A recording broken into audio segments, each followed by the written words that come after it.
We have seen women rise from the ashes to become leaders. We have seen women who changed their stories to become billionaires, making impacts around the world. And recently, we encountered a woman whose story makes you wonder, what was she thinking? This is a true story, one recorded to be the biggest fraud case in one of most notable Asian countries, the rise of a tycoon. In the bustling streets of Ho Chi Minh City, where the scent of pho mingles with the hum of motorbikes, a tale of ambition, greed, and ultimate downfall unfolded. Truong My Lan, once hailed as a symbol of Vietnam's economic renaissance, now stands as a cautionary figure in the annals of financial crime. Her story, a labyrinthine saga of fraud that shook the foundations of Vietnam's banking system, culminated in a death sentence that sent shockwaves through the international business community. Truong My Lan's journey from obscurity to opulence is a narrative woven with threads of determination and cunning. Born into modest circumstances, she exhibited an early aptitude for business that would later blossom into a formidable empire. As Vietnam's economy liberalized in the 1990s, Lan seized opportunities with both hands, navigating the complex terrain of a nation in transition.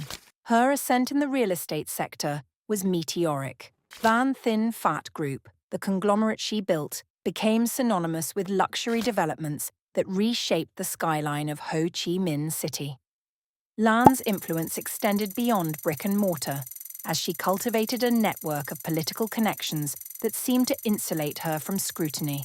To the outside world, Truong My Lan epitomized the Vietnamese dream. Her rags-to-riches story inspired a generation of entrepreneurs, and her philanthropic endeavors burnished her public image. Yet, beneath the veneer of success, a web of financial manipulation was being spun, one that would eventually ensnare not only Lan, but the entire Vietnamese banking system. The anatomy of a fraud. Lan's fraudulent activities centered around three main components. 1. Illegal bank control. Despite regulations, Lan managed to gain control of 91.5% of SCB's shares through a complex web of shell companies and proxies. 2. Fraudulent loans. Between 2012 and 2022, Lan orchestrated the disbursement of an astounding $44 billion in loans to herself and her allies. This was achieved through creation of thousands of ghost companies, fabrication of loan applications, manipulation of SCB's internal controls. 3. Embezzlement. Of the $44 billion in loans, Lan is accused of directly embezzling $12.5 billion. This massive sum represents nearly 3% of Vietnam's 2022 GDP, underscoring the scale of the fraud. The scale of Truong My Lan's fraud was staggering, a $44 billion scheme that dwarfed anything seen before in Vietnam's financial history. At the heart of this elaborate deception lay the Saigon Commercial Bank, SCB, an institution that Lan had effectively commandeered through a network of proxy shareholders. Lan's modus operandi was a sophisticated shell game that exploited the vulnerabilities of Vietnam's nascent financial regulations. Through a labyrinth of shell companies and fictitious borrowers, she orchestrated a scheme to siphon funds from SCB into her own coffers. The fraud was not a single act, but a continuous operation that spanned years, growing more audacious with each successful deception. As suspicions grew, Lan employed a masterful strategy of misdirection. She leveraged her political connections to deflect inquiries and used her media savvy to maintain an image of propriety.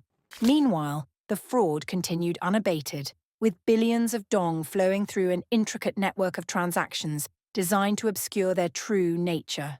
The house of cards Truong My Lan had built began to tremble in 2022, when whispers of irregularities at SCB reached a crescendo that could no longer be ignored.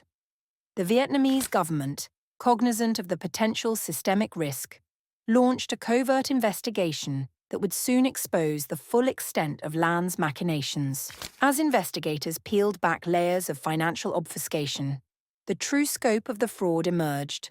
The revelations sent tremors through Vietnam's financial markets, threatening to undermine confidence in the entire banking sector. The government, faced with a potential economic crisis, moved swiftly to contain the damage.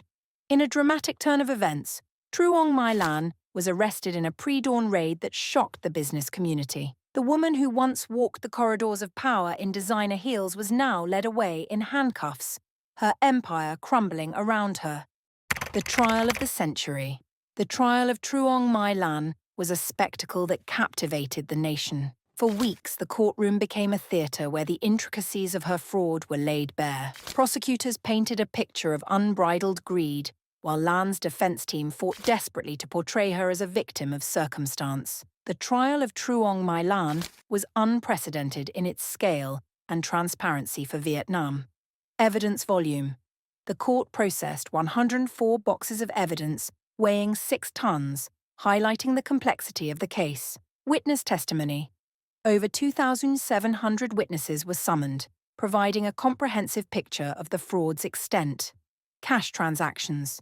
Court proceedings revealed that between 2019 and 2022, Lan's driver transported over $4.4 billion in cash from SCB's headquarters to her residence and company offices. Bribery allegations. The trial exposed a network of corruption, including the bribery of central bank officials. One former official received $5.2 million in bribes delivered in styrofoam boxes. As the trial progressed, the mountain of evidence against Lan grew insurmountable.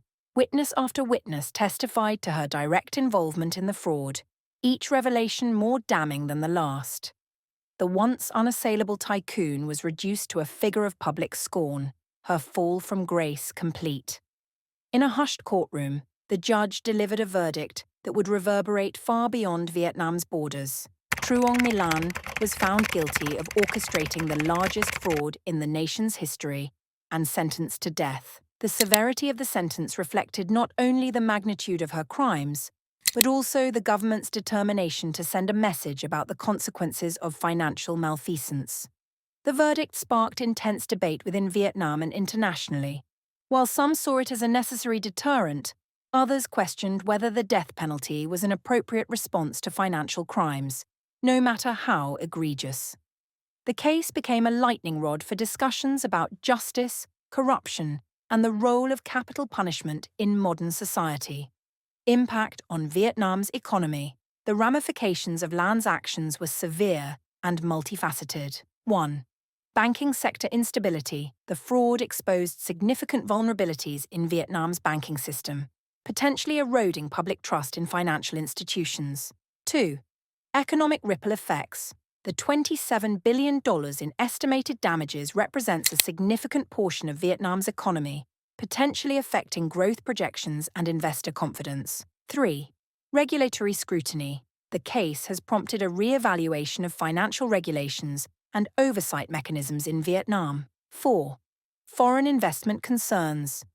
The scandal has made foreign investors wary, potentially impacting Vietnam's efforts to position itself as an alternative to China for supply chain diversification. Looking at the event from an analytical standpoint, this showed a significant loophole in the country's regulatory system.